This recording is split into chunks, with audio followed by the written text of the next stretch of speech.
Autotund. See on saade sulle, kui sul pole päris ükskõik, millise autoga sa sõidad. Autotunni toob teieni Inbank. Inbank on nutikas valik väiksemate igapäevaostude või suuremate tulevikku vaatavate investeeringute jaoks. Enne finantsteenuse lepingu sõlmimist tutvu tingimustega ning vajadusel pea nõu.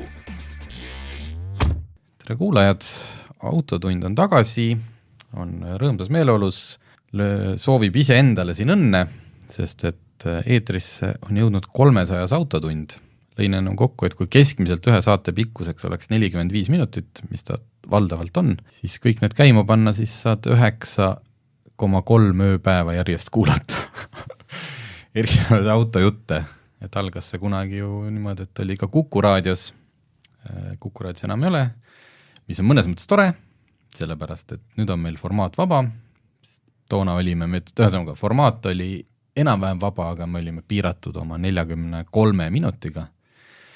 Täna seda piirangut ei ole ja täna seda piirangut me vist ei suudaks ka pidada, sest mul on stuudios Tõnu Korrol, autoajakirjanik, ja Karl Salumäe, autoajakirjanik Äripäevast. Ja ma ütlen, see ei olnud kuidagi nii plaanitud, et ma oleksin nüüd mingeid asju hoidnud kinni kuude kaupa, et saaks selle juubeli saatesse panna. Vaid päris tõsiselt on juhtunud niimoodi, et viimase mõne nädalaga, olgu ühe auto puhul me venitame selle juulikuusse, millega Tõnu sõitis. Aga viimase paari nädala jooksul on meil 3 käest siin siis läbi käinud kõikide põlvkondade Porsche Turbo, 911 turbod, Aston Martin Lagonda, legendaarne klassik, mida Eestis on ainult üks auto ja maailmas, ma ei tea, palju neid tehti, 600 või? Dodge Viperi mootoriga Ram ja kui teile sellest veel ei piisa, siis lisaks Lamborghini Countach, Lamborghini Diablo, Murcielago, Aventador, Revuelto ja vist oli kõik. Miurat meile ei pakutud. Miurat, no pagan küll, vahel kohe ei pea. Nii et ühesõnaga juubelisaade, mis ka juubelisaade on, et proovime sellest kuidagi otsast minema hakata, kes siin millega on sõitnud, mõne asjaga on sõitnud siin mitmed inimesed, ilmselt hakkame üksteisele vahele rääkima, loodetavasti lähme mõne asja puhul ka vaidlema, aga hakkame siis Tõnu sinust pihta ja ma ei tea, kas tehnilises mõttes või kõige robustsem autoga, kastikas. Sina suur kastikate ja maasturite fänn ei ole, aga ometigi oled sa siin viimased paar nädalat ühes ja teises meie erinevates autochattides rääkinud, et selle aasta sõiduelamus põhimõtteliselt tuli Ameerika kastikalt. No sa ikkagi väänad mu sõnu natukene selles mõttes. Muidugi, kust see intriig siis tuleb? Ma ütlesin, et tegemist on aasta üllatajaga, okay. Et ma ei ütle, et temaga oli parem sõita kui mõne Porsche Turboga, aga ta oli selles mõttes üllataja, et ma ei osanud oodata. Mm-hmm. Et ma saan aru, et see auto kukub natukene sellest ülejäänud loetelust välja, et ta ei ole keskmootoriga ja tuld sülgav mingisugune sinivereline või ma ei tea, punavereline sportauto, aga punane oli ta küll ja hästi kiire tutvustus, et muidu äkki kõik ei saa aru, me räägime Dodge Ram SRT 10-st, selline nimi tal siis oligi, et toona oli ta Dodge ikkagi. Ja ta nimes Viperit ei kasutatud, aga kapoti peal on kirjutatud, et powered by Viper, sest et kapoti all on päriselt siis teise põlve Viperi mootor, mis tähendab 8,3 liitrist V10. Ja Dodge Ram, siis rammidest, mis toona oli kõige väiksem, ehk et lühikese kabiiniga, lühikese kastiga, sellele vaatamata mitte just väga väike auto, ja lisaks siis Viperi mootorile ka Viperi käigukastiga pluss siis ümber tehtud vedrustuse ja pidurisüsteemiga ja roolisüsteemiga, mis tähendab seda, et tegelikult tehti siis sport pick-up sellisel moel, et mitte mingi maastiku pick-up maastikul kihutamiseks, vaid pigem selline asfaldiauto, mis ongi tegelikult tagaveoline, mitte nelikveoline. Ja üks selliseid on Eestis alates selle aasta kevadest. ja sain sellega sõita ja päris niimoodi sain sõita, et ise ei pidanud uusi rehve ostma, ise ei pidanud uut paagitäit ostma. Ehk et ütleme niimoodi linnas väga tüütu auto, sest et suur, kohmakas, raske rooli, raske käigukangiga, aga ütleme maanteel ja lausa ka käänulisel teel uskumatult nauditav aparaat. Ei usuks, eks ole. Aga mis mõttes nauditav? Nagu sa ütlesid, et ootusi ületav, aga ikkagi raske vedel või päriselt niimoodi? Raske, jah, vedel ei. Et esiteks on ju see, et ta on ikkagi Viperist ju tohutult palju raskem. Ma olen sellise Viperiga ka sõitnud ja see ei jätnud nagu üldse mingit erilist muljet, sest et see kippus kogu aeg nagu tagaot sees minema. Võib-olla sellel rammil ongi see hea, et ta on natuke raskem, see jõud nagu jõuab paremini maha 2 vedava ratta kaudu. Rattad on küll 305 mm laiad, aga ikkagi ütleme, kui vaja, siis käivad ka päris hästi koha peal ringi ja sõita selles mõttes, et jõud on sul ägedalt, et sa lihtsalt nagu rammid järgmise käigu sisse, see käigukang on niisugune raske, aga samas on ta ülimalt täpne, sest et ta istub nagu otse kasti peal, niisugune üle 0,5 meetri pikkune metallist raudhoob, eks ole, et sa pead olema selle autoroolis nagu ühtaegu nii justkui nagu sportautojuht ja teistpidi nagu veoautojuht. Et tegelikult mul on niisugune teatav nagu salaarmastus veoautode vastu, aga samas selles mõttes enamik neist on igavad, sest et nad on aeglased. Aga see on niisugune ehe nagu sportveok. Et no ja kui kurvidest veel rääkida, siis algul nagu ei julge, aga pärast hakkad järjest julgemaks muutuma ja seal ei ole mingit sellist vedelust, et ta kalduks tohutult või et ta ei keeraks sinna, kuhu sa tahad. Et uskumatult äge auto. Kuhu ajastusse see langes, et kas seal midagi üritab sind päästa ka, kui sa ise väga hea juht ei ole või on see ikkagi nii analoogauto, et kui läheb, siis läheb? Iseenesest see auto oli aastast 2006, kui oli juba elektroonika leiutatud, aga seal ei ole peal mitte midagi peale APS-i. Selles mõttes, et tal on piiratud libisemisega diferentsiaal ja laiad rehvid, nagu ma ütlesin, aga seal mingit stabiilsuskontrolli ega KP väldikut ei ole. Kui Karl ja Tõnu stuudios on, siis tavaliselt või tihti on olnud teemaks erinevad klassikud, investeerimisautod. Kas see on investeeringuauto? No, palju sellist maksavad? Jällegi, nagu ma enne ütlesin sulle, et mulle ta salamisi on meeldinud, et tegelikult ma selle auto turgu olen aastaid tagasi ka vaadanud, et nad on nõks kallimaks läinud küll, et kui nad olid selline 25-30 000 eurot, ja ma räägin siis sellest lühikese kerega versioonist, siis täna nad on pigem 30-40 000 eurot võib-olla ka üle. No korralik auto ikkagi pigem üle 40 000 euro, mis minu hinnangul on ikkagi suhteliselt soodne arvestades sellega, mis sa saad. Et jah, et ta ei ole kõige nagu loogilisem või praktilisem hobiauto selles mõttes, et ta on ikkagi ainult 3-kohaline, mis sa seal veokastis ikka vead, eks ole. Kuigi kui tahad, siis vea, eks ole. Aga kandevõimet on nii kantud või on selline... Jumal, ma seda numbrit ausalt öelda sulle ei ütle, aga kastiga on lihtsalt see lugu, et üle tagakasti siis, kui teed tagumise selle luugi lahti, et midagi sinna peale panna, siis üle tagakasti jookseb juristi taga spoiler. Et see on seal ees nagu nii, et sellest saaks... Kägu masinat ei saa, siis pead putrivõtmetega sinna kallale minema. Aga ta on lühikese kerega, aga sai ka pika kerega. Et milline neist siis... kalli või ütleme... See lühikese kerega manuaalkastiga auto ongi kallim, sest hiljem tast tuli ka siis topeltkabiiniga versioon, millele millegi pärast pandi automaatkäigukast, mida Viperil ju kunagi ei eksisteerinud, Viperil endal. Et see pikem, suurem auto on siis hindade järgi vähemasti öeldes vähem nõutud. Ja hämmastaval kombel neid leiab ka Euroopast, et eriti just roheparadiisist Skandinaaviast. Ilma naljata neid millegi pärast on seal. Küll vähe, aga on. Ma luban, et me iga auto puhul seda ei hakka küsima ja nende puhul, millega Karl Itaalias sõitis, aga kas sa tead, mis sellega keskmine kütuse kulu võiks olla, sest see tundub nagu eriti, see tundub nagu, et seal kõik läheb ära.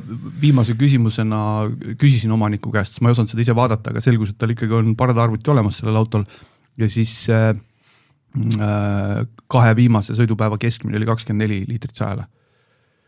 Et ma ei oskagi sellest eriti kuidagi suhtuda, ma ei tea, minust nagu... Pigem ootuspärane, ei üllata.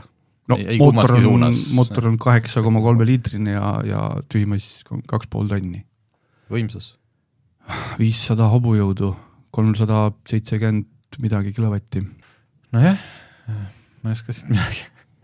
Sai hoo sisse küll. Nii, järgmised autod, mis me nüüd ette võtame, on samuti juubeliga seotud.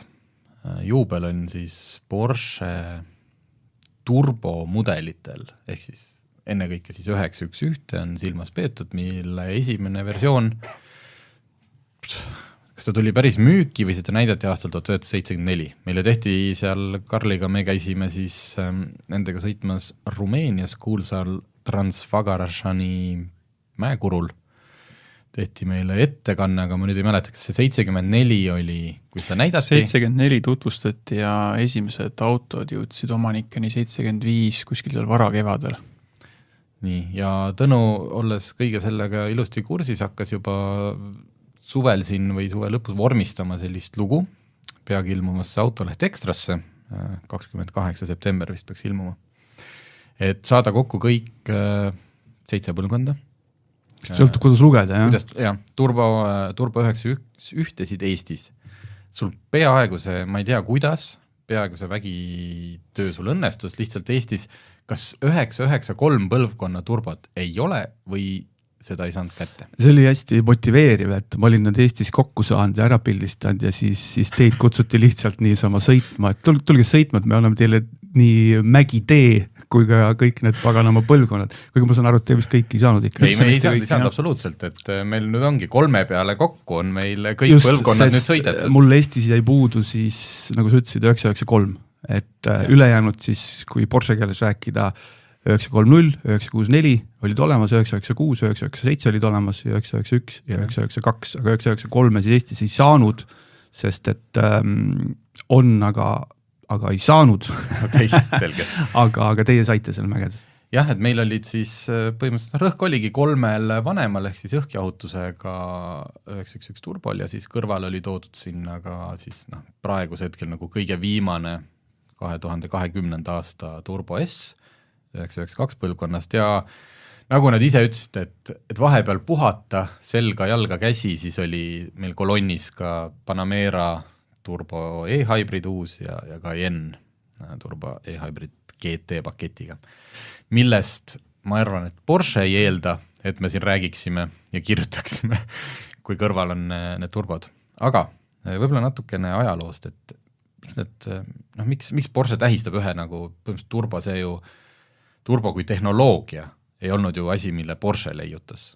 Selles mõttes jah, ei, ta ei leiutanud. No just, nii. Aga miks see nüüd Porsche seda tähistab niimoodi, et 50. juubel veab meid sinna välismaale? No ikkagi, kui sa võtad Porsche, jätame siis Porsche 911 kõrvale, sest sellel oli eraldi juubel eelmine aasta, 60 aastat. Aga turbo puhul on ikkagi see, et on olnud läbi aastakümnete selle sama 911 tippmudel ja algusest peale siis selline üks asi, et palju võimsam kui tavamudel ja teine asi siis, eks ole, natuke luksuslikum ja palju kallim ja kandnud siis, minu arust on ta kandnud kõik see aeg Porsche lipulaeva rolli. Et võib-olla siin on olnud nüüd viimastel aastakümnetel mõni Panamera või mudel võib-olla kallim, aga pigem on ikkagi see, et turbo on olnud Porsche lipulaev. Ja Porsche kui algselt sportautofirma, siis minu arust see peakski nii olema, et nende lipulaev on ikkagi mingisugune sportauto. Algul oli ta kõigest 260 hobujõuline, 191 kilovatine ja täna siis on, eks ole, üle 2 korra võimsam. Ja see on siis 50 aastaga juhtunud, et minu arust nagu maailma üks selliseid sportauto ikoone. Veidike nagu siis M-osakond BMW-s ja... Seal oli ju see vahe, et paljud katsetasid varem kui Porsche turbolaaduriga, näiteks Chevrolet oli 62. aastal juba turbomootoriga automüügil, aga Porsche mitte ainult ei katsetanud, vaid ka jäi selle juurde. Et kui BMW 2002 turboga proovis, siis jälle mõnda aega ei proovinud, siis Porsche läks nagu hästi. Ja tee selleks sillutasid nad läbi mootorispordi 917, mis Can-Ami sarjades 70. alguses täielikult valitsesid, olid ju turbod. Ja nüüd takkajärgi targana võib öelda, et see know-how oligi siis nähtavasti Porschel kõige parem. Ja me hakkame tõenäoliselt rääkima sellest, kuidas see 930 on kurikuulsasti niimoodi äkilise juhitavusega ja nii mõnegi juhi ära karistanud. aga sellegi poolest ajalugu kõneleb iseenda eest. 911-ga tehti turbo ja jäigi valikusse nüüd siis juba 50 aastat. Jah, ja nüüd on ta natuke, eks ju, muidugi hägustunud ja seda nad ise seal selgitasid, et see turbo on nüüd tänapäeval, ta tähistabki jätkuvalt seda kõigemat, et eks sellepärast leiab siis selle nime turboga Taycani tagaosalt, kus ühtegi turbot ju tegelikult kapoti all ei leidu. See turbo on saanud Porsche ajaloos nagu asjaks iseeneses, jah. Küll aga on see, et kui rääkida lipulaevast, siis siin on nüüd see keerukus, et sisuliselt jooksevad ju 911 mingisugust perekonnaliini, mingid teatavad paralleeli mööda, et meil on need nii-öelda tänavasõiduks mõeldud 911, aga seal kõrval on ju GT-mudelid, GT3, GT3 RS, mõnel puhul ka GT2, GT2 RS ja nõnda edasi. Et mis nüüd siis see tipp on? Ma olen Tõnuga hästi nõus, et Porsche lipulaevaks tuleks pidada jätkuvalt 911, see on ikkagi selle margi niisugune kese. Aga mis see nüüd see kõige-kõigem on? Tänavasõiduautode puhul ikkagi 911 Turbo S tõenäoliselt, jah. No GT-mudelitega on see, et nad vahepeal on, siis neid jälle ei ole, aga turbo on nagu kogu aeg. Et selles mõttes see liin on nagu, ei ole nii lünklik, eks ole, et see GT-mudelitel on natuke teine loogika, et nad teevad selle GT3, siis nad toodavad seda, siis tuleb peale GT3 RS, eks ole, siis nad vaikselt nagu tõmbavad GT3 tagasi ja siis mudelkonna lõpus siis, kui teevad GT2, vahepeal ei tee ka. Aga turbo on alati seal kõrval olnud ja GT2 on ka turbopõhine auto, eks ole. No aga räägime nendest turbodest. Esimene siis 930 põlvkonna turbo, mis meil Karliga seal Rumeenias oli, need 3 autot, millega me sõitsime, olid kõik Porsche muuseumist kohale toodud. Ja see konkreetne, et kui tegelikult seda esitleti 1974, siis meie auto päris aastast 1988 oli juba selle nii-öelda siis teise põlvkonna 3,3 liitrise mootoriga. 5-käiguline kast. 5-käiguline kass, 300 hobujõudu, 221 kilovatti, ehk siis mis see täpselt mulle meenub, see on ju kõik need Volkswagen GTI-d ja igast Cuprad on olnud viimasele kõik 20... R-mudelid, jah. Jah, 221 kilovatti. Toona Porsche Turbo. Tema on selle kuulsa Videomakeri hüüdnime omanik, lesestaja. Ja lesetegija, jah. Probleem oli siis, mitte probleem, selles, et turbotehnoloogia algusaegadel, et seal pöörete vahet alumises otsas ei toimunud eriti midagi ja siis, kui see turbo taha tuli, siis see paljude jaoks oli väga ootamatu ja see asi tegi ootamatu asju ja loomulikult, mis natuke tänapäeval on teistmoodi nendel autodel, on see, et rehv on täiesti teine.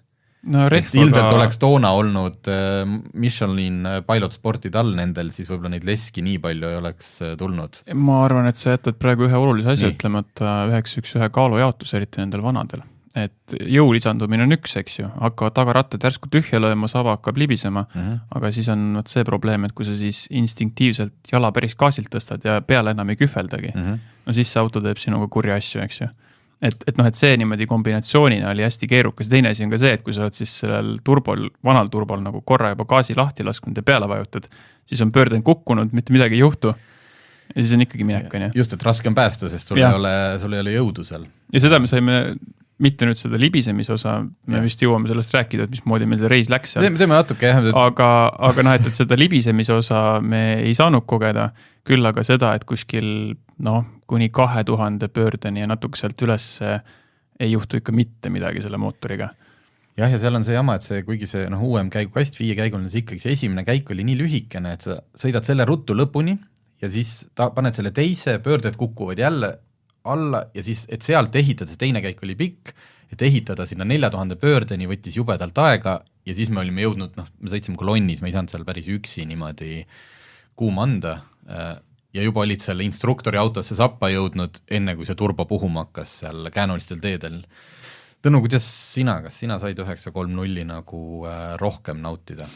Ei saanud, on aus vastus, et 930 ja 964-ga pildistasime ja sõitsime Laitse rallipargi võistluskaardi rajal ja pigem jäi see kogemus siukseks pinnapealseks, et ma arvan, et ta saite rohkem sõita. Ühesõnaga, seda kõigemat elamust me sellega või kogemust saanud, aga räägime sellest autost siis endast. Ta on, eks ju, siiski valmis või ütlen, disainitud aastal 1974. No ma segan vahele selles mõttes, et ma ka eeldasin, et need kõik need õhkjahutusega, et nad jätavad kõik nagu vanatehnika mulje, aga selles osas ma täiesti eksisin. Et ka see 930 või siis 964, mille poolest on nad sarnased, et see ikkagi nad ei ole vedrustuse mõttes nagu kuskilt otsast vedelad, nad on ikkagi jäigad autod ja tegelikult neid pigem kritiseeriti, et nad olidki ebamugavad autod, et nad olid jäigemad kui tavakarre. Täiesti nõus, see Transfagara Sun väga suures osas on küllaltki auklik, künklik, et mitte üldse nii, nagu me ainult sealt, tal on mingid lõigud, mis on väga hea asfaldiga, aga kui sa sealt eemaldud, siis on päris kehv ja sõitsid küll nagu kardiga selles mõttes, et seda värisemist ja põrutamist oli päris palju. No võt kardiga, mis oleks nagu positiivne paralleel, et see nende autode kurvi keeramise võime, neil on see nina, nad on hästi pisikesed autod võrreldes tänaste 911-dega ja see nina keerab, esiteks on see esirattad tunduvad juhile väga lähedal, esiporidiivad on hästi näha, sest et nende esitiivad on sellised teistsuguse disainiga kui hilisematel autodel kõrgemad, eks ole. Ja selle auto keeramine, minu kogemuse järgi siis pigem ikkagi aeglastes kurvides, et niisugune üliäkiline, et mul tekkiski see küsimus, et huvitav, kuidas nad kiiretes kurvides keeravad. Mis aasta auto või mis seisukorras see oli, millega sina sõitsid? Vanem oli mustanumbri auto 80-ndatest, okay. Enamik neist ongi 3,3 liitrit, sest algne 3 liitri on üliharuldane. Ja 964 oli siis 90 algus. Sest see, mis meil, see muuseumi auto, üliheas korras, aga siiski, mina selline väga, väga suur, väga vanad autod fänn veel ei ole. Võib-olla kunagi saan, kui ma saaks mõnega, siin Karl, ma arvan, kohe täpsustab seda edasi sõita. Aga selles mõttes ta on ikkagi ilmselt omal aja autode võrdluses on ta tihe ja äge, aga samas ikkagi ilma roolivõimenduseta õige käigu leidmine ei olnud kõige lihtsam. Karl seal kõrval nägi, kuidas ma alguses seal ei leidnud seda teist käiku kuskilt ülesse, kui oli vaja. Kõik on ikka nii analoog, kui veel olla saab. Ja muidugi see lõhn, see sees oli ka, see oli selline avad, see kõik need heitgaasid ja see aastakümnetega sinna sellesse nahka ja kõike ladestunud heitgaasi lõhna. Ega ta nagu lõhna poolest sellisest vanaisa Moskvitsist nagu väga palju erinenud, jah. Meil oli siis 88. aasta auto, see 5-käiguline kast tuli originaalis siis väga hilja alles 930 turbole. Ja 80. lõppu auto kohta ikka tõesti hästi vahetu ja hästi toores, et ta ei ole roolivõimendit, pidurivõimend on vist kõige moodsam asi, mis tal niimoodi juhtimise hõlbustamise mõttes küljes on. Sai mainitud, et vedrustus tõesti kehval teel ikka taob kõvasti. Samas, eks ju, jäik kurvidest ikkagi kaldub, eks. Et selline vana vedrustus, nii nagu seda toona tehti. Torsioon vedrustus. Ja hästi, ma ütleks, et see on auto nagu mingi toore muna joomine. Et teoreetiliselt nagu väga mingisugune hea aus värk, eks, hästi naturaalne, hästi puhas, aga kui sa sellega harjunud pole, siis see kogemus võib ikka nagu veits põhja alt lüüa, on ju. Et mul endal oli kahju, et ma sain sellega, erinevalt sinust, Tarmo, mul õnnestus ikkagi seda Transfagara Sunni ideed natukene niimoodi ka sõita, et oli pisut vaba vette ees. Et selle tunde, et mismoodi see võimenduseta rool absoluutselt kõik igasugused teepraod ka sinuni käteni toob. Ja selle niisuguse esialgse tunde, et nüüd on juba esirataste pidamine kuskil seal piiri peale, kuskilt juba natukene laseb libiseba ja venima, selle ma sain kätte. Aga siis me istusime mingisuguses tunnelis, see on otseses mõttes ummikus, niimoodi, et meil oli pärast bensiini maitse oli suus, eks. Sisuliselt, ütleme, et kõige elultikum hetk sellel sõidul oligi see, et kas me lämbume sinna tunnelisse ära. Ja samal ajal mootori temperatuuri näidiku õhkjahutusega, eks ju, ei armasta seda koha peal seismist, ronis vaikselt, aga järjekindlalt ülespoole. Õnneks midagi hullu juhtunud, aga mul on kahju, et ma ei saanud selle autoga pikemalt sõita. Sellepärast, et see on täpselt seda sorti auto, et ta on veel nii vana ja niisugust meisterlikkust nõudev, et kui sa selle auto nii-öelda selgeks saad, kui sa saad selgeks, mismoodi selle autoga tuleb sõita, mismoodi täpselt nagu sidur haagib, kuidas need käigud täpselt lülituvad, mismoodi seda rooli keerama peab, siis ma arvan, et see auto käppasaamisest tekkiv nauding võiks olla nagu teoreetiliselt väga-väga suur. Et kui sina oskad selle autoga juba niimoodi puhtalt sõita ja sõita nagu hästi, et siis see võiks nagu hästi vinge tunne olla, et sellel meie üritusel inimestele kippus meeldima kõige rohkem siis see 5 aastat uuem 911 turbo 3,6 liitrine 964. Ma saan sellest hästi aru, eks me selle autoni jõuame ka. 993 meeldis inimestele ka. 930 oli enamike jaoks nagu liiga toores. Aga kui ma saaksin kõigist nendest 3 autodest võimaluse, ma ei tea, terve päeva kuskil sellega sõita, siis ma võtaksin just nimelt selle algupärase. Sest see on ikka nii vahe ja seal oli mingisugused asjad, mis olid sellel autol vaata isegi kõige paremini tehtud. Näiteks me mõlemad leidsime, et 930 huvitav küll, aga olid kõige paremad istmed.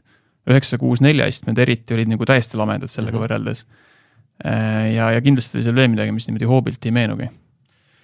Jah, ja et tuua mingit kontekstis tänapäeva, siis näiteks 0-100 kiirenduseks on märgitud 5,4 sekundit, mis on tolle aja kohta ikkagi väga hea tulemus. Väga hea tulemus ja konteksti arvestades ikkagi nagu revib kõvasti, aga ma ütleks siia juurde selle, mis on võib-olla kuulajatel ka huvitav teada, et isegi kui sa selle käigu lõpuni lased, siis olles harjunud igasuguste välke pauke elektrikatega ja mingisuguste, ma ei tea, 5, 6, 700 hobujõuliste sisepõlemismootoritega ka, siis tegelikult ega see kiirenduse jõud otseselt nagu mingisugust üllatust või vaimustust enam ei paku. Aga siin ongi see, et siin tuleb arvestada seda siis koosmõjus sellega, et kui palju selle autol on mehaanilist pidamist, mismoodi ta juhitavuse mõttes käitub. See on siis nüüd see, mis tegi selle auto omal ajal ohtlikuks. Ja muidugi see ka, et tollal seal kuskil 80-ndatel ei olnud inimesed niisuguse minekuga ka harjunud. Aga kui keegi nüüd, ma ei tea, saab võimaluse hüpata 930 turborooli ja kuidagi ootab seda, et see kiirendus ise pakub mingisuguse tohutu võimsu elamuse, siis kardetavasti ta peab nagu pettuma. Jah, liigume siis edasi. 88 oli see 930, see oli ilmselt üks viimaseid autosid, mis tehas valmis tegi, sest et 1988 juba tuligi 964. Ka alguses siis... mitte 89? 89, jah, põhimõtteliselt nagu siis järgmine aasta. Alguses ka 3,3 liitrisega, aga jällegi peagi muutus 3,6 liitriseks, mis oli ka siis see, mis Porsche tehasest oli või muuseumist kohale toodud. Erkkollane, säravate velgedega, seest kollane, ikkagi ma ei oska, mitte ta ei ole bling-bling, vaid ikkagi omal ajal ilmselt väga julge mees ostis sellise auto, mis oli nagu üleni igatepidi kollane. Üliheas seisukorras jälle ja mina ootasin selle autoga sõitmist kõige rohkem, sest mulle meeldib visuaalselt, see nagu, seal on see, mulle alati meeldib mingi popkultuuri taustat, Bad Boys esimene osa, kus Mike Lowry'l oli see must 911. Ja ma sõitsin ka musta 964, see oli täpselt nagu filmist. Just, ja see lihtsalt fakt, et selle Michael Bay oli vist selle filmi režissöör. See tema oma, ta müüs selle oma sõbrale pärast filmi maha 60 000-ga. Sõber omakorda vist ei jaksanud seda pidada, midagi seal juhtus, müüs 45 000-ga. Millal see tuli siis mingi aastat 2000-ndatel oli, et see ei ole mingi 70-ndatel juhtunud asi või. Ja see auto paar aastat tagasi oksjonil müüdi maha 1,3 miljoniga.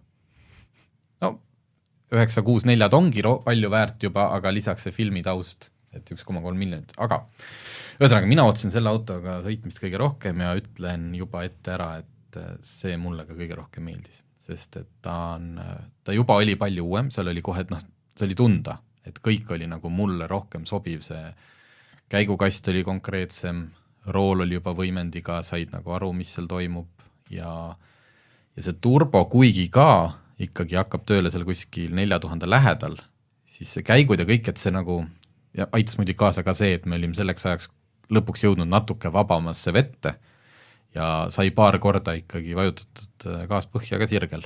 Ja siis, kui sa tundsid, kui see 4000 juures see turbo puhuma hakkas, kiirendus 4,8 100-ni, mis on 360 hobujõudu, et mulle see auto lihtsalt nagu, see meeldis ma kõige rohkem, ma ei oskagi just sama see konkreetsus, ühesõnaga, ta on jätkuvalt nii-öelda vana, klassikaline Porsche, aga ma tundsin ennast seal sees hästi, ma ei saa öelda, et ma ennast turvaliselt tundsin, aga mulle tundus, et ma nagu saan sellest autost palju paremini aru kui sellest 930-st. Nende 2 auto, mis meile sõitmiseks välja pandi, vanusevahe oli toodangu aasta mõttes 5 aastat, 88 ja 93.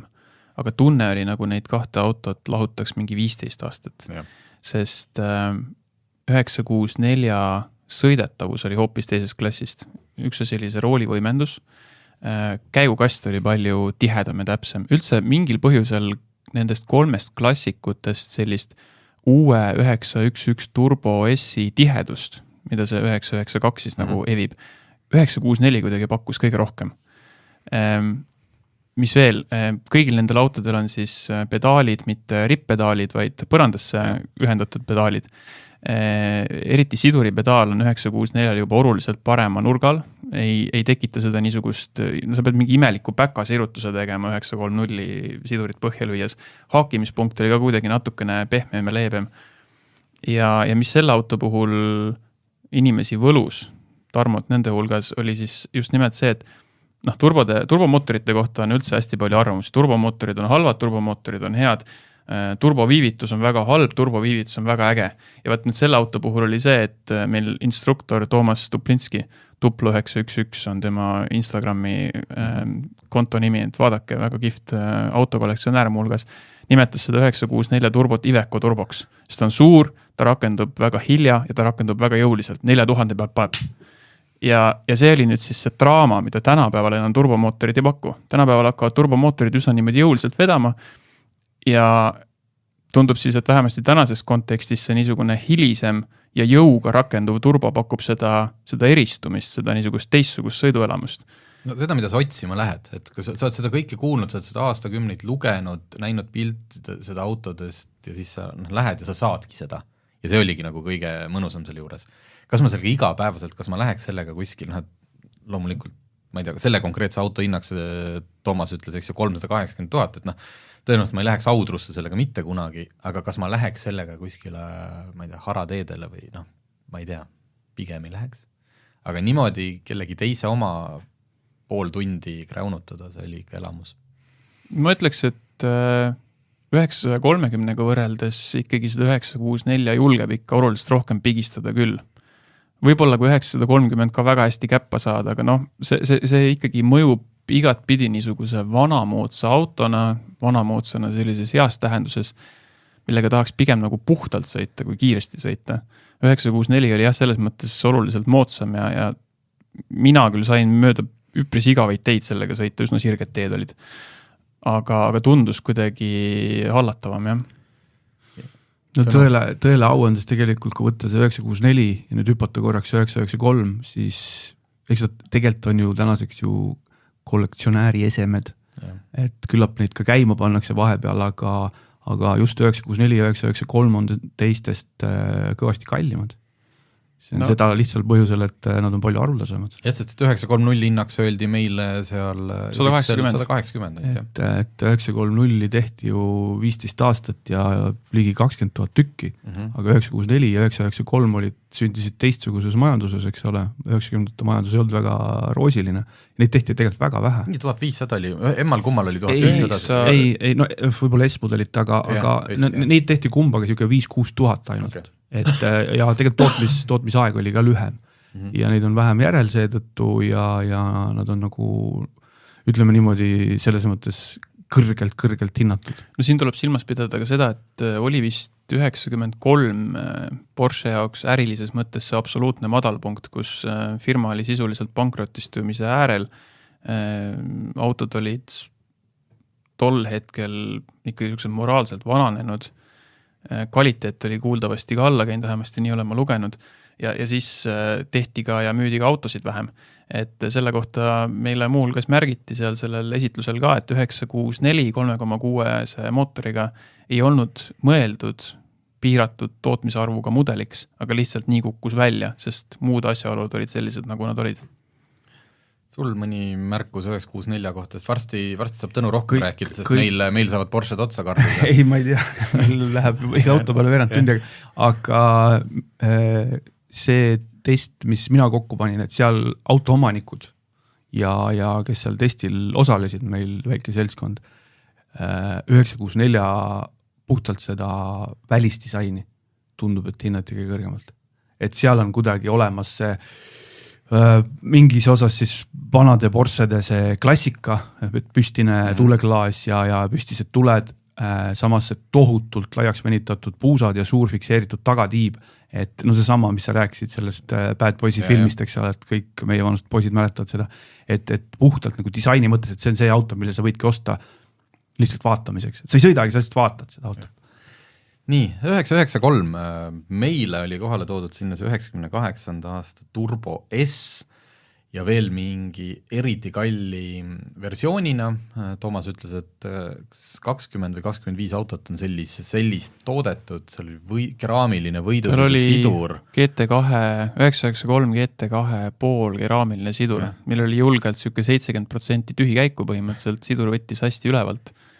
Ja sellega tuli ka siis nagu omamoodi ringi käia. See oli sees, kui 964 oli sees peaaegu täiesti kollane, tegelikult armatuurlaud oli must, siis see 993 on sees täiesti selline, ma ei teagi, ma ei oska, Bordeaux punane, mis iganes, punane. Rool on punane, istmed, käigukangi, kõik oli punane. Juba on autol, eks see nelikvedu. On. Ja 2 turbot. Ja 993-st räägime. Me jõudsime 993-ni, sest et tõesti, me veerand tundi igale autole pühendame, siis me ei saa siit kunagi minema. 4,1 sekundit 100-ni, 450 hobujõudu siis Turbo S-il. Nagu,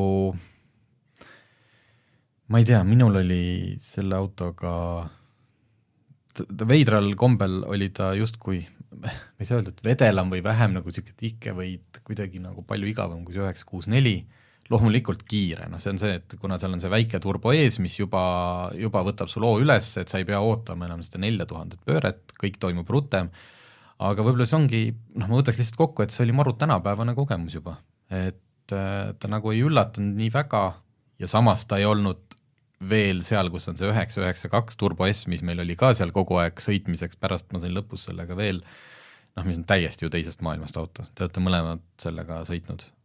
Et see on ju täielik rakett. 993 oli, tal oli 964-ga võrreldes oluliselt tugevamalt võimendatud rool.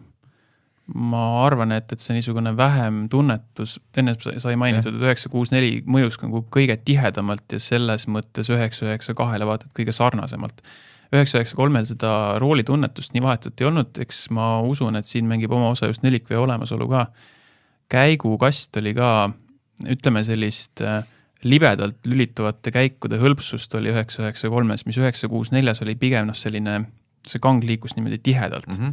Sidurisse juba räägitud, tõesti ma ise salvestuse päeva hommikul, minu päev algas kell 3:30 hommikul, et minna lennuki peale. Ma olen oma seljakotiga, millega olen nädal aega mööda Euroopat ringi reisinud erinevatel autoüritustel siin samas stuudios. Ma ei ole veel suutnud nagu ühesõnaga faktoloogiat ja erinevaid konkreetset autode andmeid endale selgeks teha. Aga see oli tõesti mingisuguses väga haruldases konfiguratsioonis 993 Turbo S, selle hinnaks öeldi meile orienteeruvalt 560 kuni 620 000 eurot. Seda hoolimata sellest, et auto oli sõitnud siis peaaegu 75 000 kilomeetrit, mis tegelikult ei olegi nüüd nii väga väike. Aga jah, et ta oli jah niisugune natukene nagu pehmem kogemus mõnes mõttes. 993 ja 964 eristab ju ka tagavedrustus päris oluliselt. 993 sai juba oluliselt keerukama, aga samas ka võimekama ja rohkem stabiilsust pakkuva tagavedrustuse. Ja kui sa mainisid seda, et tal on siis väiksem turbo, mis rakendub madalamalt, ja siis on suurem turbo, mis võtab hiljem otsa üle, siis seda ma sain ka natukene kogeda nendel niisugustel käänulistel teedel ja tagasipööretel, et kui sa siis hakkasid gaasi niimoodi varakult peale kühveldama, siis põhimõtteliselt oli niimoodi, et 964-ga ees sõitnud kutt ei pääsenud ka nagu siis varem kurvist välja kiirendama hakates mitte meetritki minust ees ära, sest mul õnnestus selle 2 turboga tal kogu aeg nagu kannul püsida. Aga jah, oli tõesti ta elamuse mõttes, ma saan hästi aru, miks 964 kogu oma selle ühe turbodraama ja muu niisugusega inimestele vaadati isegi rohkem naha vahele puges. Aga mulle meeldis ka 993 Turbo S ikkagi väga. Sest just nimelt oli nagu hästi lihtsasti sõidetav võrreldes nende 2 eelmisega. Tõnul ei ole siia pärast midagi lisada, sest tema 993 ei saanud küll, aga saab ta siit siis ajalooliselt edasi ratsutada esimese siis vesijahutusega Turbo 996 põlvkond. Jah, 996, eks ole, ilmselt siis nagu kõige nii-öelda kritiseeritum või kõige nagu mõnes mõttes selle Porsche 911 turbo loos selline natuke nagu vaeslapse osas.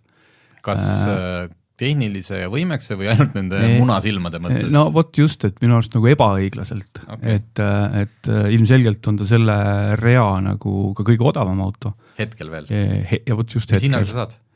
Sellise, mida sa julgeks, mida sa ei hakka ütleme, üles ehitama? Kui me räägime ikkagi, nüüd on oluline hakata vahet tegema, eks ole, manuaal- ja automaatkastika autodel juba, eks ole. Et kui me räägime manuaalkastiga kupeest, siis täna ikka veel 50-ga võib-olla veel saab. Pigem vist ei saa. No ütleme niimoodi 50 pluss natukene. Ja ma ei tea, ma natuke võib-olla siis seoks need 996 ja 997 kokku, kuigi see on jällegi natuke võib-olla ebaõiglane, aga vesiautos, eks ole, 4 vedu ja 2 turbot, selles mõttes mootor 993-lt 996-le minnes vist muutuski kõige vähem, et ülejäänu muutus palju rohkem, sest auto muutus siis esimest korda selles mõttes 991 kuju muutus drastiliselt, sest et auto venitati pikemaks, tuuleklaasi, tagaklaasi kalded muutusid, auto sai laiem, teljevahe muutus, et sellised asjad, mida varem põhimõtteliselt nagu oldi nagu hoitud samana juba praktiliselt 30 aastat, eks ole. Et see puudutas siis üldiselt selle 996 tulekut. Ja teine, et siis, et kui vesijahutus, eks ole, et vesiautus tähendas mootori mõttes muidugi suuri muutusi, võimsuse mõttes mitte nii väga, aga mootori mõttes just seda, et mootori hääl muutus, sest et mootor sai endale ümber veesärgi, mis paratamatult muudab häält. Ja siis teine asi ikkagi mootori iseloom muutus mõnes mõttes ikkagi taltsamaks, et liiguti sinnapoole, et seda tohutut, seda äkilisust turbode tahatulekul ei ole, et kiirendus toimub lineaarsemalt ja see on kokkuvõttes meeldivam. Et kui ma seda artiklit ette valmistasin, siis ma lugesin omaaegseid teste ja sõiduproove läbi võib-olla siuke suurusjärgus 20. Et minu arust just see jäi sellest silma ja ma olen sellega ise nõus, et just 996 turbost alates öeldi, et nüüd see turbo on tegelikult mudelkonna kõige parem auto. Sest varem ei kiputud seda ütlema sellepärast, et need turbod olid äkilised, nad olid jäigad, ebamugavad, mürarohked ja tohutult kallid, eks ole. Aga 996 turboga öeldi esimest korda, et pagan, et see on nii hea auto, ta on küll jah, ta on Carrerast kallim, aga et tegelikult annab ta ikkagi igas mõttes rohkem kui Carrera, mitte siis ainult sirge kiiruse mõttes, vaid ka kurvikiiruse mõttes, et nelikvedu oli juba muutnud selle, ma ei tea, kas siis turvaliseks, aga see auto oli just 90-ndate lõpp, kui ta tuli, 99 tegelikult, siis ütleme, see oli ka tavateedel nii kiire auto ja enam-vähem ka algaja juhi käes nii kiire auto, et enam mingisuguse Mitsubishi Evo või Subaru STI-ga sul ei olnud mõtet sinna tülinorima minna. Okei. Küsin ühe asja, üldse ei tea, kas sellel 996 turbo, kui keegi nagu mõtleb, et automaat on odavam, kas sellel oli ka see Tiptronic, aga tal ei pandud teistsugust kasti? Tiptronic kast jooksis 997 peal ka. Mis ei olnud vist väga nagu... Tiptronic kastid ei ole hinnatud, aga teistpidi ma julgiks väita, et nad on turbode puhul paremad kui tavakarreerade puhul, sest et see tunne, mis sul tekib, et ta võtab osa jõudu ära, et tegelikult 996 turbol ja 997 turbol, neil on seda jõudu nii palju, et ega ta otseses mõttes nagu aeglasem ei pruugi olla. Tehase andmete järgi, see käib nüüd 997 turbo kohta, tehase andmete järgi 997 Tiptronic on kiirem kui manuaal. Okei, nii et kui rahakott ütleme peale ei hakka manuaalile, siis turbo puhul seda tasuks enne proovida järgi, aga ta halb ei ole. See on Mercedes-Benzi käigukast muideks. Ma tahtsin lihtsalt siia ühe kommentaari teha, nüüd sa ütlesid, et seal mootor, see vesi ja kõik, et muutis häält. Võt see, mis mul nende 3 klassiku puhul küll meelde jäi sellelt sõidult, et mis häälest siin juttu käib sellepärast, et meie, mina kuulasin selle autos enam ja mingid vilinaid ja undamisi, olles mitte väga tehnikateadlik, ma ei tea, kas see on see tagatihver, kas see on käigukast, mis seal undas. 993 puhul oli konkreetselt käigukast. Pluss veel tuulemüra, eks ju, kõik see, et nagu sorry, aga mingit mootori häälest me nende puhul ma küll ei kui Porsche turbost, 911 turbost rääkida, siis nemad ei ole kunagi nagu 911 põlvkonnas olnud mingisugused hõbekõrid, jah, ei Carrerade ega rääkimata GT3-dest võrreldes, eks ole, et paratamatult turbomootoril on omad omapärad. Nii, kas 997 või juba liigume edasi, rääkisid kõik ära? No Tõnu jättis ütlemata, et 997 on tema lemmik kõigist. Ei, ma mõtlesin, ma jätan selle lõppu, ma mõtlesin, lasen teil ära rääkida 991, või tähendab, 992 siis, jah. Et ja siis ütlen, et 997 on tegelikult kõige parem, aga ma võin seda praegu ka öelda. Meie sellega sõita ei saanud. Mina olen sõitnud vist selle ühe mustaga, mis meil aeg-ajalt üritustel käib, see on ju 997. See on Tiptronic. Ma arvan, et sa mõtled, ma olen seal Tiptronic sõitnud, ma olen manuaalidega vist 2 sõitnud ja nüüd selle testi raames sain ka manuaaliga sõita siis, kuidas ütelda, 992-ga ehk uuega siis vaheldumisi nii-öelda. Ma ei usu, et sõitin, ma arvan, et oli manuaal, millega mina olen sõitnud, aga... No see viimatine nüüd, mis autole loos on manuaal, 6-käiguline manuaal siis. Ühesõnaga, aga see oli ka minu esimene nii-öelda 997 ta ei ole klassik, aga ütleme siis juba... Porsche varuosa nomenklatuuri mõttes on ta klassik. No võt väga hea, see oli minu esimene kogemus klassik, eks ju, kellegi võõra, mitte võõra, küll sõbra oma, aga jällegi, ega ma ei julgenud, et käitusin selle autoga, nii et võib-olla sellepärast ma ei mäleta nagu sellest nii tohutut elamustest, ma lihtsalt sõitsin sellega nagu pensionär, aga mul vist see kogemus on olemas. No ma arvangi, et seal ongi see asi, et kui sa istud nüüd kas 991 või 992 rooli, mis on sellised moodsad ja turvalised, igas mõttes turvalised ja mugavad ja lihtsasti kasutatavad autod, või siis neist üks nõks vanema, ehk et 997 turborooli, võt siis seal see vahe ongi, et 997 turbo võib olla natukene algul sind, julge öelda, et hirmutab, aga tekitab mingi sellise ehmatuse, et see mootor on valjem käivitades, käigukang käib suht raskelt, pedaalid, rool, eks ole, et ta jätab igas mõttes sellise mehaanilise ja analoogse sellise metallist mulje. Ja see tähendab ühtlasi seda, et juht tunneb roolis kõik vahetumalt, täpsemalt tunneb nagu, et see juhtub tema endaga ja et tema ise paneb selle auto sõitma, mitte mingisugused kavalad trikid, eks ole. Ja kuigi 996 ja 997 peetakse nagu kuidagi nagu sarnasteks või üksteisele järgnevad põlvkonnad, et nad olidki sarnased. Et 997 oli, esiteks ta oli juba ikkagi tohutult suure hüppe võrra jälle võimsam, et siis oli juba meil 353 kilovatti ehk 480 hobujõudu. Esimest korda siis need turbolaadurid, mis kasutati, olid muutuvu geomeetriaga turbod, et turbolabad, eks ole, keerasid ennast vastavalt siis pööretele. See tähendab seda, et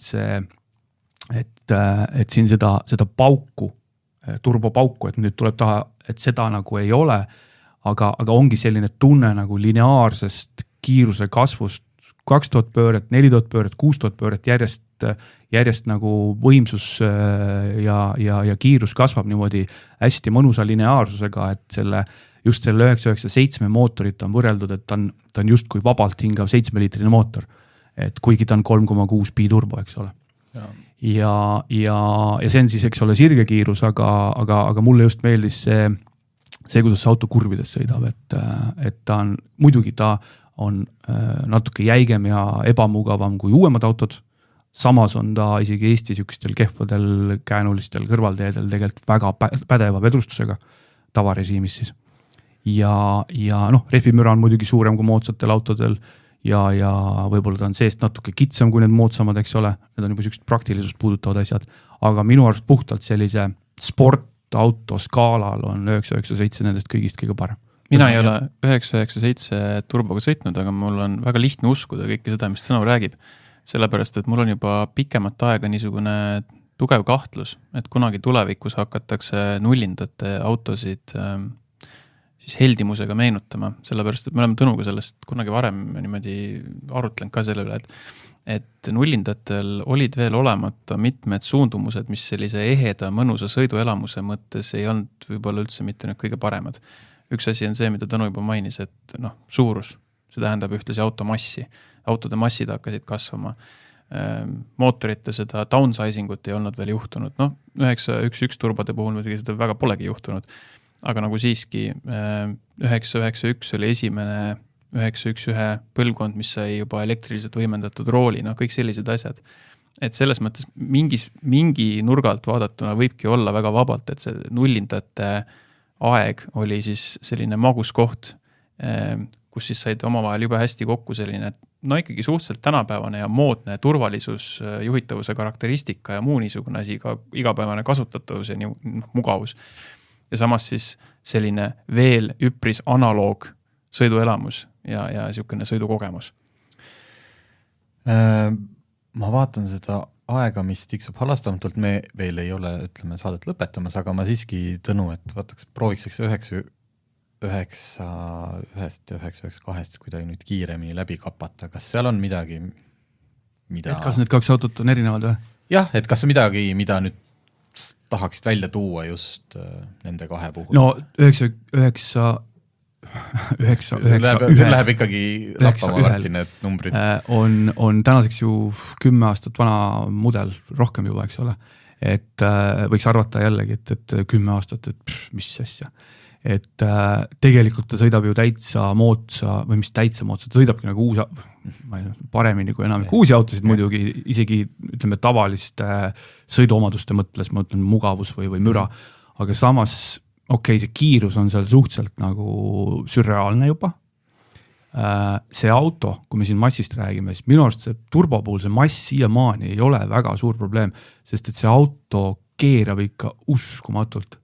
Et 991 oli olemas juba nelikkroolimine ja seda on nagu selgelt tunda, kuidas see auto nagu ilmselt just aeglasemates kurvidest, ta lihtsalt viskab kurvist läbi ennast niimoodi nagu, et mis asja, et ei alajuhitavust, ei ülejõudust võib tunduda, kui sa provotseerid seda nelikjuhitavust, nelikroolimist. Aga hämmastav auto ja ma rääkisin seda just selle 991 omanikuga, et just seda sama küsisingi, et mis siin nagu see vahe on siis, et 992 on siis nagu parem või erinev ja siis ta ütleski, et jah, et siin ja see on muutunud see ja see, et uus auto on ikkagi uus auto ja aga kuhu me jõudsime kaheks oli see, et kui meil on 997 oli uskumatult kiire, 991 tehti veel kiirem, et kuidagi Porsche siiamaani suudab, et 992 nagu jälle veel nii palju kiirem autodest, mis olid niigi sürreaalselt nagu kiired, eks ole. Pluss siis veel rääkimata sellest, kui lihtsasti kasutatav ta on. No ikkagi väga lihtsasti kasutatav. Ma tean, et autolehe loosse peaaegu trükiti lause, et isegi Pärdik suudaks 992 kiire ringiaja teha. Muudeti ära viimasel hetkel, et algaja juht suudaks. Aga tõesti, see auto on nagu turvaline ja minu arust, mitte et see kiirus oleks igav, aga minu arust see tervikkogemus on natukene üheplaanilisem kui enne räägitud vanemate autode puhul. Samas on jällegi mingisugused aspektid selle 992 puhul, mida ma ei tea, ma oskan küll väga kõrgelt nautida, nagu näiteks see, et kui sa hüppad siis nendest õhkjahutusega mudelitest uude, siis kui palju parem on ikkagi sõiduasend näiteks. Et nende vanade puhul sa pead kõigiga tegema kompromisse. Kõigil on see, et jäävad natukene pedaalid kõhu alla või rool kaugeks või mida iganes. 992 puhul on kõik nagu perfektselt paigas. Või siis, mida ma Porschede puhul tänapäeval hästi kõrgelt hindan, on see ülitihe ja otsene rool. Ja seda muide suudab Porsche pakkuda ka Cayenne'ile.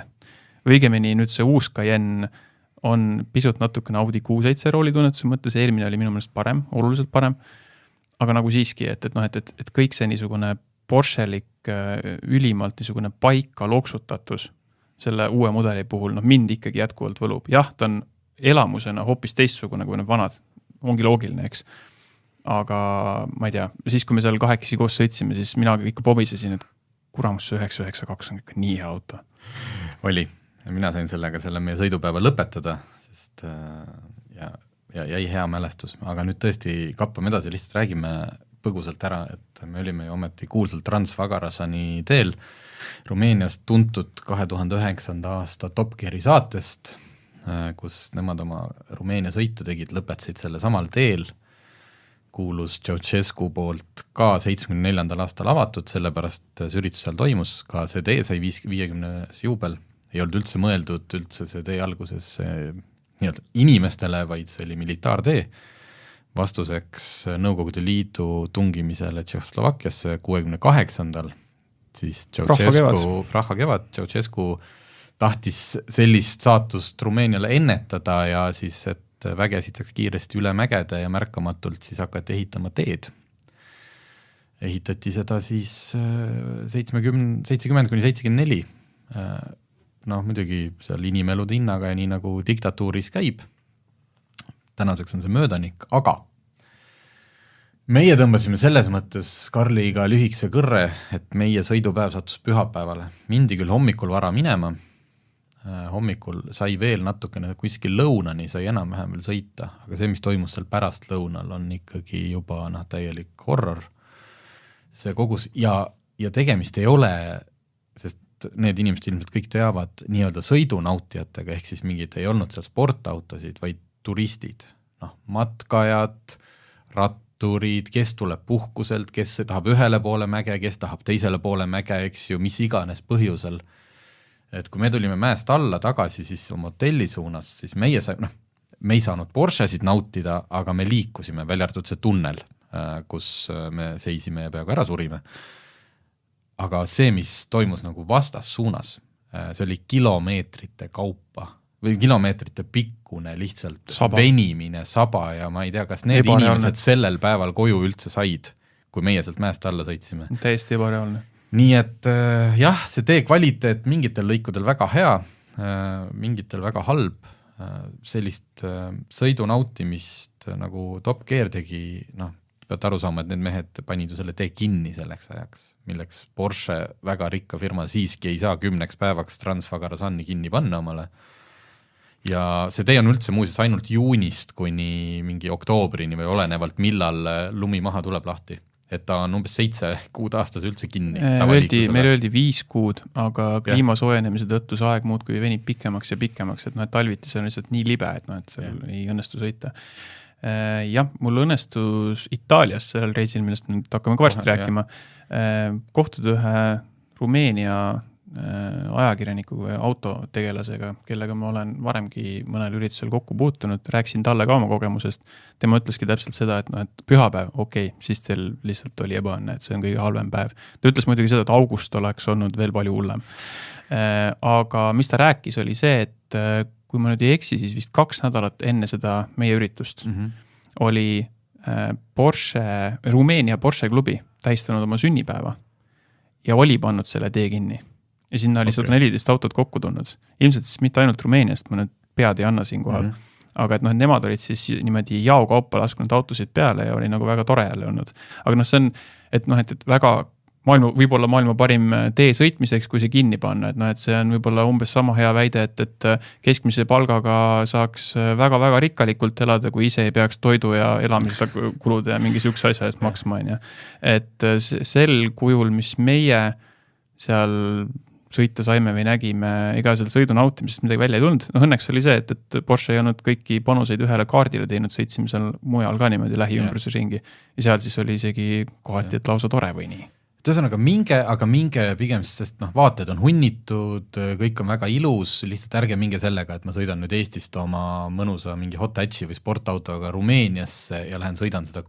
Võib olla tõesti enne päikest tõusu, kui sa lähed pimedas, sõidad kohale, nii et sa oled päikese tõusu ajal tavapäeval või ma ei tea, laupäev hommikul seal alustad seda tõusu, siis tõenäoliselt saad sõita. Aga kogu ülejäänud hetk on sul lihtsalt ja täiesti müstiliselt kõik autod, mis meie liiklust kõige rohkem takistasid täpselt niimoodi, et ei lähe eest ära ja sa mööda ka ei saa. Kõik olid Volkswagen Golfid. See oli täiesti müstiline. Nii. Aga kui me ütlesime, et me Karliga tõmbasime lühikese kõrre selle sõidupäevaga, siis sellest seltskonnast siin kõige pikema kõrre tõmbas sealt järgneva üritusega Karl, kes sõitis, kui mina läksin hommikul kell 4 lennukile, et sõita koju, tema peesitas mõnusasti poole päevani hotellis, siis läks lennujaama ja sõitis Itaaliasse ja hakkas seal ka mingite vanuritega sõitma.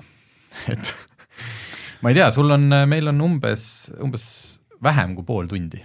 Aga teeme nii, ma teen sissejuhatuse ära, räägin lahti, mis värk oli ja siis mingil hetkel... Et ma arvan, et me jälle keskendume pigem nendele vanematele autodele, millega kindlasti eriti keegi sõita kunagi ei saa. Just, aga siis on hea, kui te küsite, et siis ma nagu vastan, eks.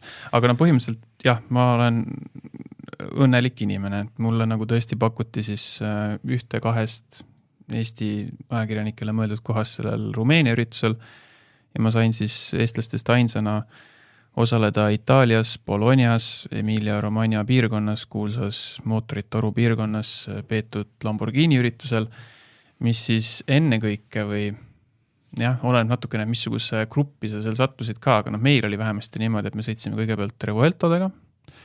Kui ma nüüd ei eksi, siis peast ütlen, vist oli eelmisel aastal ikkagi, eelmise aasta numbri seest tuli välja. Yeah.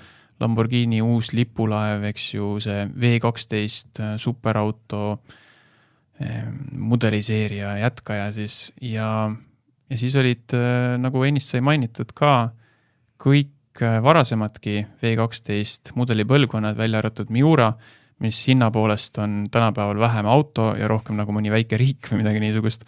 Et seda ei suuda ka Lamborghini sõitmiseks välja panna, kõik need kindlustused ja mis iganes sellega kaasneksid. Aga oli siis sõitmiseks ja mul õnnestus täpselt niimoodi teha, ma sõitsin kõigepealt Revueltoga ja läksin muud kui mudel varasemaks, selles mõttes nagu ideaalne. Mul õnnestus enda kaardid niimoodi välja mängida.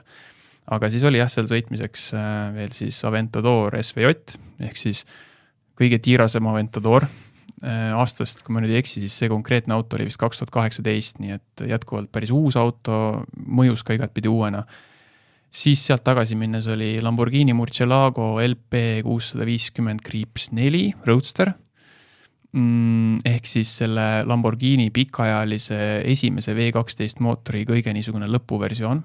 See kahjuks küll, ma ei tea, kas seda LP650-4 tehti ka muud moodi, aga see igatahes oli juba labadega käigukastiga. Okay. Siis oli minu vaieldamatu lemmik juba enne, kui ma selle autoga meetritki sõita olin saanud 6-litrine Diablo.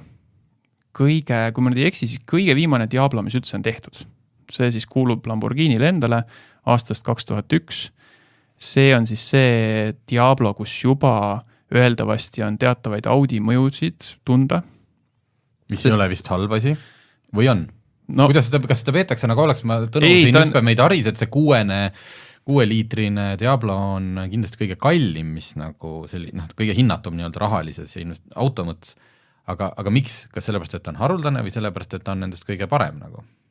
Oskad sa? Mina tean, et seda 6-liitrist ikkagi üldiselt peetakse nagu päris heaks. Okay. Ja see oli siis jah, 42 tükist toodetud autodest number 42. Aga nii, ja siis oli Countach. Aga räägi siis, kuna sa ütlesid, et see ise juhatasid sisse, et see Diablo oli see kõige, aga räägi meile, kuidas on sõita Lamborghini Diabloga? No miks see auto minu jaoks nagu teistest kohe esile tõusis, kui see auto polnud, ma ei olnud sellega veel meetritki sõitnud, eks ju, puhtalt välimusasi. Ma arvan, et see võib olla natukene vanuses kinni ka. Ehk siis, kui mina olin põnn, siis Diablo oli see kõige vingem asi üldse, eks. Aga see auto tõesti, me kõik teame, et autod piltide peal, videos ja päris elus võivad mõjuda oluliselt teistmoodi. Ja vähemasti minu silma jaoks Diablo on lihtsalt üle kõige. Kuidas on sõita 6-liitrise Diabloga? Ma võib-olla alustan sellest, et üldse mitte nüüd nii väga keeruline, kui võib-olla mõnel pool maalituna võib tunne jääda. Et jah, loomulikult on sidur raske, loomulikult on käigukangi liikumisteed rasked, loomulikult on rool raske, aga selle autol on 6-liitrine vabalt hingav mootor, see veab nagu traktor. Et kui sa ikkagi vaikselt lased sidurit üles, sul ei ole mingit gaasiga vaja, ta veab nagu loom. Ja mis puudutab nende juhtseadmete raskust, siis nad on kuidagi nii perfektselt omavahel balansis, et mul tekkis nagu selline võrdlus peas, et need oleksid nagu erineva sagedusega helid, mis kuidagi üksteist ära tasandavad. Sest kui ma olin selle autoga mõnda aega sõitnud, siis ma enda peas kerisin mõtet, et raske sidur, mis raske sidur, täitsa normaalne sidur on. Täitsa normaalne käigukangi liikumistee on, täitsa normaalne rool on. Ja ses mõttes mingisugust halba üllatust nagu ei olnud. Hääl on sellel autol täiesti vaimustav. Sa tunned selle mootori vibratsiooni kõrgetel pööretel. Diablo puhul muide ennekõike läbi istme, Countachi puhul, millest ma hakkan ka rääkima ennekõike läbi käigukangi, see on nagu väikene erinevus.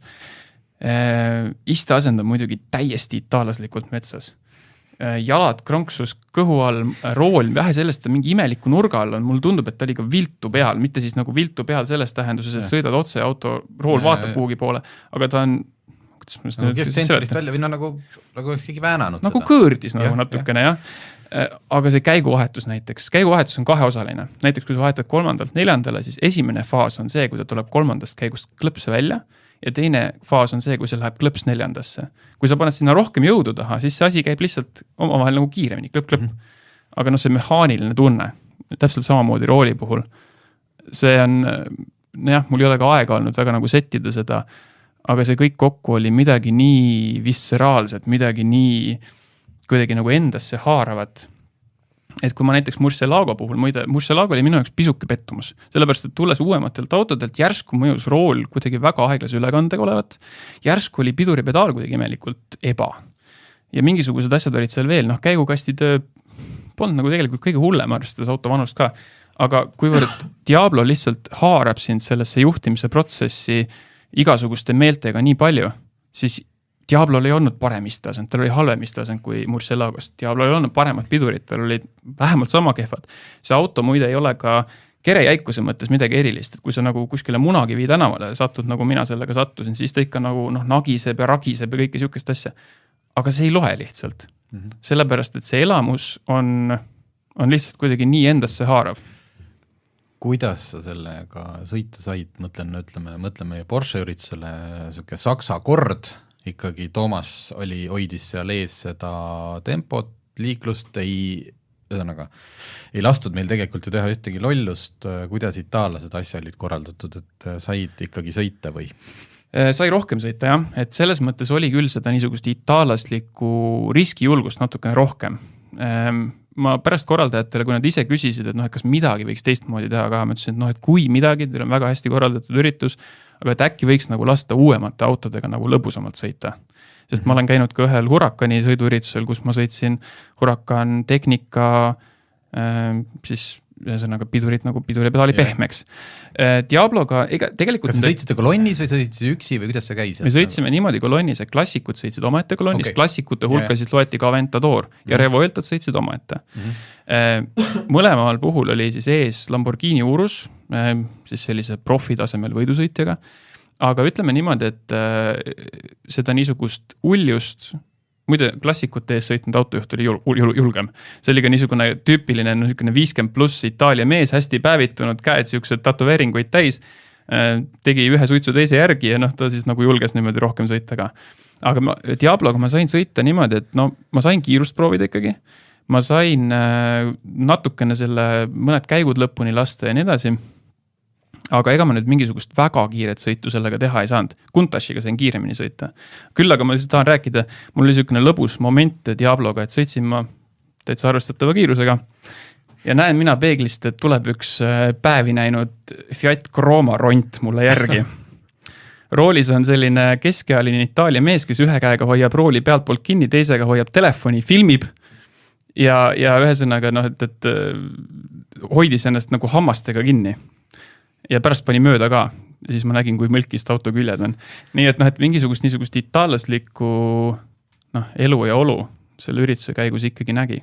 Aga te võite ka nagu küsida midagi Diablo kohta. Ma küsiks Diablo kohta, et nad kas oli sellised hetki, et oli see auto nagu hirmus seesama, et kui me räägime 930-st, eks ju, Widowmaker ja võib ootamatult käest ära minna, et kas teid nagu hoiatati millegi eest või kas sa tundsid ise, et mingil hetkel olen ma selle autoga, okei, siit nüüd läks praegult mingine, ma ei tea, käis võbin läbi või jõudsin mingi piirini? Diabloga ei olnud, Kuntashiga oli, aga samas minu rühmas oli ka üks Ungari noornaine, mingit sorti influencer, selline pisike, sale, pakuks, et natuke üle 50 kilo äkki, ja sõitis Kuntashiga nii, et mühises. Ja sõitis Diabloga ka väga vapralt, Diabloga isegi nagu veel vapramalt, eks.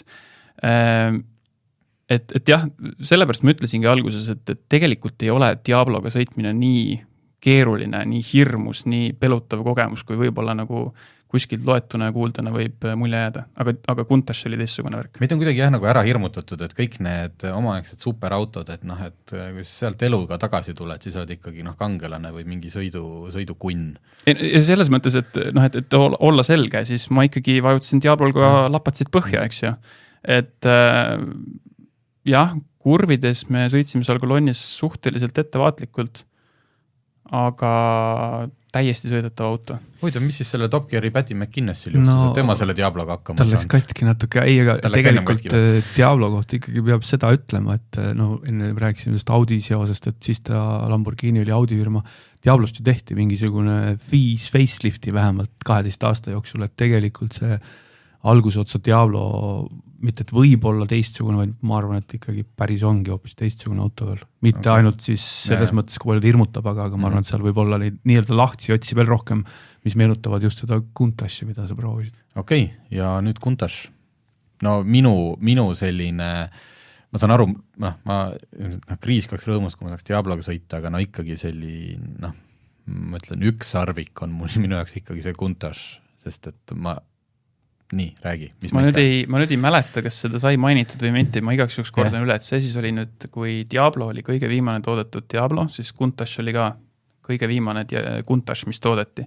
See tähendab siis seda, et see oli see 25.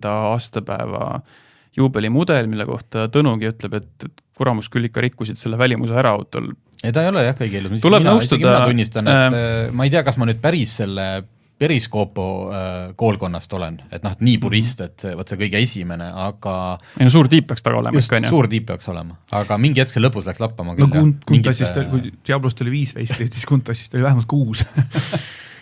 No nii, aga millest alustada? Nagu ma ütlesin, mulle jäi see auto päris lõppu. Ma olin väga õnnelik, et see nii oli. Ja inimesed, kes juba sõitsid Countachiga, ronisid ükshaaval autost välja, selg üleni higine. Seesama Ungari tüdruk ütles, et ta vasak jalg on nii valus sellest siduri vajutamisest, et see on nii kohutav, aga samas äge. Ja täpselt niisugune Countach ongi. Ta on objektiivselt võttes õudne auto. Täiesti õudne auto. Ja samas, kui ma praegu mõtlen sellele Countachi sõidukogemusele tagasi, sellest on nüüd 2 päeva möödas, siis mul tuleb tegelikult siiamaani kananahkihule. Ja kui keegi küsiks näiteks minu käest homme päev, et kas ma oleksin nõus tema Countach'iga sõitma, ütleme 400 kilomeetrit ühest kohast teise, et auto on vaja viia ja mingil põhjusel ei saa treileri peale panna, siis ma vähimagi kahkluseta ütleksin, et jaa. Countach on põhimõtteliselt siis kõike seda, mis Diablo, ainult et kõik on peale keeratud. Sidur on veel raskem, isteasend on veel rohkem metsas, käiguvang liigub veel raskemalt. Auto on väiksem. Mulle tundub, et eriti piltide pealt Countach nagu tundub jätkuvalt päris suur auto, proportsioonide tõttu ka. Tegelikult on ta tänapäevases mõistes küllalt pisike, mis tähendab ka seda, et sellega on otseses mõttes rohkem ruumi sõita. Et sul on nagu võimalik ka oma sõidurea piires näiteks nagu rohkem selle auto positsiooniga mängida. Sisse istudes ja sõitma asudes on alguses seda niisugust pelutavat tunnet päris palju. Siduri ja piduri vahel on nii minimaalselt ruumi, et mul on 45 jalg, mul on hästi niisuguse kitsa lõikega toss jalas, niisugune vabaja jalats ja mul oli nagu alguses vaja olla ettevaatlik, et ma ei vajutaks sidurid korraga alla. Gaasipedaal on meeletult pika käiguga. Lükkad ja lihtsalt see siuke tunnen, et seda tulemüüri ei tulegi vastu, see ei ole tulemüür, siis Countach'i puhul seal ees. Istmesse, ma ei tea, minu tagumikki mahtunud ära ja ma ei ole nüüd mingi kõige laiem vend. Ruumi on muidugi niimoodi, et mul oma 1,89 m juuksed hõõrusid lage, rool ja pedaalid on täiesti eri joonte peal. Ja siis ongi, siis ta on muidugi karburaatormootor, eks ju, et ta on küll suur, ta on küll võimas, aga ega ta nüüd alt otsast väga käia ei taha. Aga siis sa hakkad sõitma ja see tunne on, me oleme siin rääkinud sellest, et kuidas Diablost loetu võib nagu teinekord olla meid kõik ära hirmutanud. Countach'i puhul see, mis on kirjutatud, et kuidas sul on vaja niisugust tugevat kätt, et käiku vahetada, kõik on väga mehine, kõik on väga niisugune rustikaalne, see peab täiesti paika. Ja mul oli siis niimoodi, ma sõitsin Bologna sellises õhtupoolses liikluses Bologna lähistel autostraada peal. Sellest autost ei näe mitte midagi enda selja taha. Mitte midagi. Diablo on väga okei selle koha pealt muide. Aventador SVJ oma laiade puusad, et oli hullem muide. Diablos näeb enda taha. Countach'is pinguta, mis sa tahad, säti, kuidas sa tahad, sa ei näe mitte midagi enda selja taha. Ja siis sõita sellega autostraada peal mis tähendas seda, et ma tegin lihtsalt seda, et ma üritasin sealt keskelt nagu natukene niimoodi kergitades midagi näha.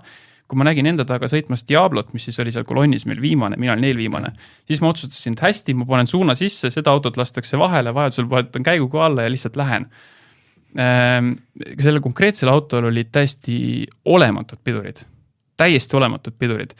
Ja need vähesed pidurid, mis olid olemas suurema kiiruse pealt, otseses mõttes täiesti ettearvamatult sikutasid autot kas vasakule või paremale. Nagu lihtsalt, et hooldamata kulunud või sellega oli niimoodi, et mul oli rühmas ka üks selline, pakuks, et 60 tuuris Austria härrasmees, kes on varasemalt olnud DTM-is sõitja, sõitnud Porsche mingisugust superkapi ja ta on sõitnud ka varasemalt erinevate Countachidega ja ütles, et selle autopidurid ei olnud nagu head. Nende autopidurid tahavad hooldust. Aga tunne oli tegelikult täpselt selline nagu kuuldud ja loetud. On ta võimas auto või ta on võimas nagu omal ajal ja tänapäeval selline 992 Turbo S-i kõrval nagu meh? Ega ta nüüd sirge kiirusega nüüd otseselt väga ei raba. Aga kuna selle autoga on niimoodi, et kui sa nagu sirgel kiiresti edened, siis see on ka juba sinu töö. Sest sa pead vahetama käiku kiiresti, sa pead julgema temaga lihtsalt nii-öelda gaasi peal hoida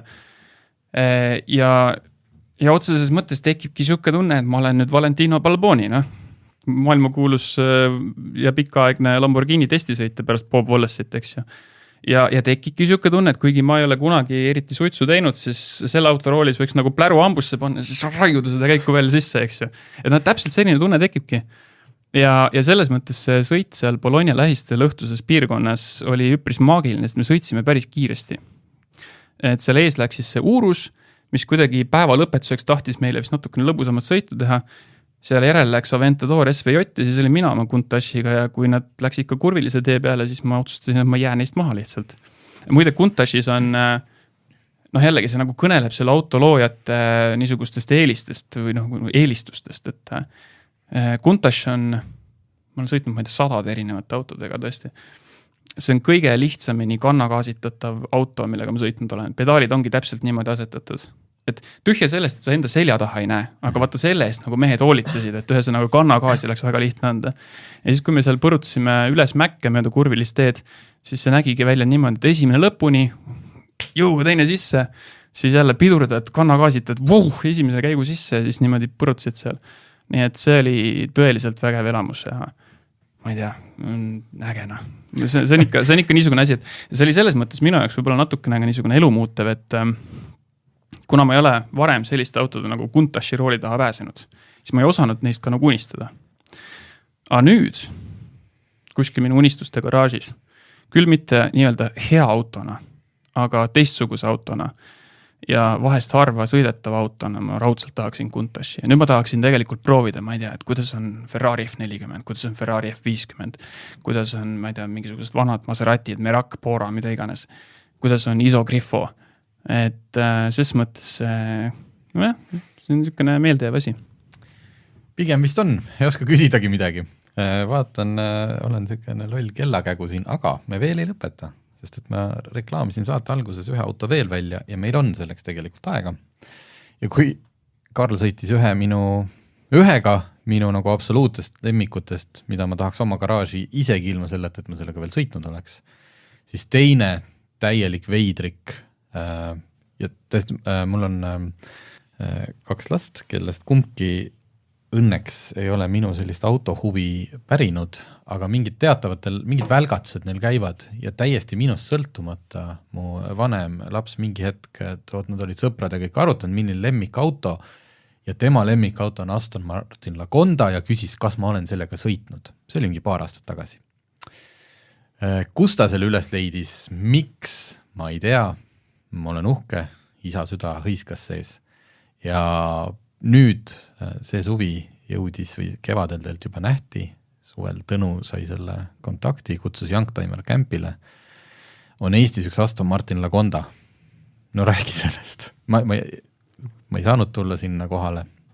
On see siis? Kusjuures see on jälle see auto, et selle võiks ka osta puhtalt disaini pärast. Aga ta ei ole nagu universaalselt nagu hinnatud disain, sest teisest, ta on nagu, ta on veidrik. Ta on, minu arust on ta nii eriline selles mõttes, et kui püüda teda kirjeldada, siis ta on ju siuke totaalne kiilukuju, eks ole. Kandiline kiilukuju, ülipikk auto, 5,4 meetrit pikk ja 1,3 meetrit kõrge. Et ma just vaatasin, et ta on sama pikk kui toona olid Rolls-Royce'id ja sama kõrge kui Porsche 991 Turbo, millest me rääkisime. Et me räägime siis ajast 1976, kui see auto välja tuli. Et kui sa ütlesid, et sinu poeg avastas selle auto mõni aasta tagasi ja sa ise ilmselt mõnikend aastat tagasi, siis see autoomanik, kes selle Lagonda Eestisse ostis, avastas selle auto 76. aastal ajakirjas Tehnika ja tootmine. Et ajakiri Tehnika ja tootmine, siis ma ei ole ise seda numbrit nii-öelda arhiivist veel üles leidnud, et ilmselt siis trükkis selle Lagonda mingisuguse mustvalge tikutopsi suuruse pildi ära. Ilmselt isegi sealt oli näha, et see auto on lihtsalt nii uskumatu kujuga. Et see on, üks asi on jah, pildi peal näha, aga teine asi elusast peast. Mis selle uskumatu, tehnilised andmed, mis mootor seal on? Luksus seda on, omaaegne luksus, superluksus, ilmselt mingi hetk tõenäoliselt kõige kallim auto, mida osta sai. Omaaegne, kui me räägime umbes 80-ndatest, on laias laastus 80-ndate auto, sest et teda ei saadud 76. aastal kohe tootmise, sest et käsi töö ja Inglismaa ja nii edasi. Hästi keerulised elektroonikalahendused veel peale kauba. Me räägime omaaegsest maailma teiseks kõige kallimast autost. Kallim oli ainult Rolls-Royce Camargue ehk et Rolls-Royce'i toonane tippkupe. Et kõik Rolls-Royce'i sedaanid olid odavamad, Ferrari Testarossa oli odavam, Ferrari GTO oli odavam. Et täna on küll vastupidi, sest et see Lagonda maksab ainult võib-olla suurusjärgus, ütleme hästi laialt, 100 000. Testarossa maksab ilmselt natuke rohkem ja GTO veel rohkem. Aga see ei olegi nagu tähtis, et selle auto puhul siis Aston Martini kupe nimega V8 võeti aluseks, mis tähendab siis V8 mootorit, mis oli Aston Martinil enda tehtud 4 nukkvilliga. 5,3 liitrine mootor jõudu seal üle 300 hobujõu ja kere siis tehti pikemaks jala võrra, tähendab teljevahet tehti jala võrra pikemaks, keret tehti 2 jala võrra pikemaks ja lisati siis see disain, mis eristus nagu totaalselt Aston Martini kupeedamast. Seal ei olnud mitte ühtegi sarnast osa ja nimeks võeti siis Lagonda, mis enne teist maailmasõda oli üks automark Inglismaal, aga nüüd siis Aston Martin oli selle margi ära ostnud ja tegi margi nimest mudeli nime. Ja seda autot Lagondat tehti päris pikalt, 90-ndate alguseni, 15 aastat umbes 600 tükki ja niimoodi ta on legendina hõljunud. Ma olen ise teda paaris muuseumis näinud, temast on mitu seeriat, et seal on natuke erinevused disaini mõttes, et päris viimase otsa autod ei ole disainilt nii ägedad. Aga see konkreetne oli aastast 87, et ta oli see... Series 3 või? Jah, ta on Series 3, et Series 4 ei ole nii hinnatud. Minu jaoks on nagu Series 2 see, mida mina oma garaaži tahaks just selle interiori pärast, kus on siis toonased sisuliselt puutetundlikud lahendused, väga, väga ulmeline sisu, guugeldage Aston Martin Lagonda Series 2, siis tuleb välja üks kõige levinum pilt, ilmselt on Wikipedias ka, kus on niisugune rohekas valge sisu, mis on põhimõtteliselt nagu kosmoselaev. Kujutage ette, kui puutetundlikkus ei tööta väga hästi ka tänapäeval paljudes autodes, siis kui hästi ta ei töötanud aastal 1980, see, mis Eestis on vist natuke uuem, et tal ei ole nii palju neid... Tal on üks nagu grupp puutetundlikke nuppen alles, aga tal ei ole neid algseid siis... öeldi tegelikult nende kohta ikkagi LED-ekraanid. LED-ekraanid, jah. Aga tal on CRT-ekraanid ehk et põhimõtteliselt vedelkristallekraanid. Kõlab nagu töötavad. Ja kusjuures ma võin avalikustada autolehesse nagu nii näha, et selle konkreetse auto läbisõit oli ikka kõvasti pealt 200 000 kilomeetri, mis minu arust näitab ainult üht. Väga töökindel auto. Nii, meil on 4 minutit, sest et stuudios järjekord on pikk. Räägi, see ei ole väga kiire auto. Räägi elamustest. Nad on raske võitu natuke, sest et on ikkagi väga suur auto, aga kohe esimene asi on see, et et kõik juhtseadmed, juhtimisasend on siuke omapärane, et mina vaevu mahtusin sinna sisse ära. Väga madal auto. Sellest me võime kunagi mingis saates rääkida, kas vanasti olid inimesed teistsugused. aga siis see mootor, no see mootori puhul on nagu kohe aru saada, et see on mingi sportautomootor, et see on ikka hoopis teistsugune kui teistel toonastel luksusautodel, et kohe saad niimoodi ampsab pöördesse ja teeb ikkagi päris sükst tõsist häält, mitte sükst laiska Ameerika lörinat, vaid ikkagi täitsa nagu tõsine, et tahab kohe.